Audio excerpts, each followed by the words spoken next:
साल 2024 के लोकसभा चुनाव की तैयारी के लिए बेंगलुरु में विपक्षी दलों ने 2 दिन की बैठक की, जिसमें विपक्ष के कई नेताओं ने बीजेपी पर निशाना साधा। इसी कड़ी में नई दिल्ली में भी बीजेपी के नेतृत्व में एनडीए की बैठक हुई और इस बैठक में भी विपक्ष पर निशाना साधा गया।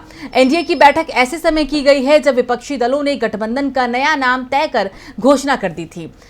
इस नाम से बीजेपी के तमाम नेता से लेकर मोदी तक परेशान नजर आ रहे हैं और इसी नाम को लेकर मोदी की बढ़ रही बेचैनी भी अब साफ तौर पर दिखने लगी है। कर्नाटक की राजधानी बेंगलुरु में 26 विपक्षी पार्टियों की महा बैठक हुई।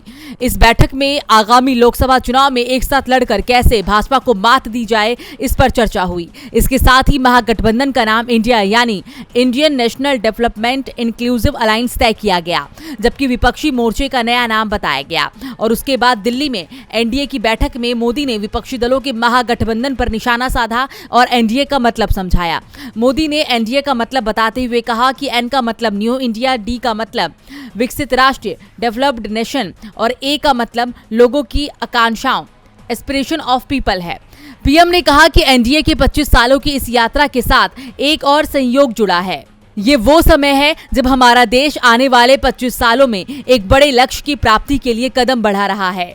ये लक्ष्य विकसित और आत्मनिर्भर भारत का लक्ष्य है। बता दें, विपक्ष के गठबंधन का नाम इस कदर बीजेपी को डराने लगा है कि अब मोदी लोगों को एनडीए का मतलब समझा रहे हैं। गठबंधन की बैठक में मोदी ने सभी दलों को भरोसा दिलाते हुए कहा कि एनडीए में कोई भी पार्टी छोटी या बड़ी नहीं है। 2014 और 2019 में बीजेपी को बहुमत मिला, लेकिन एनडीए ने सरकार बनाई।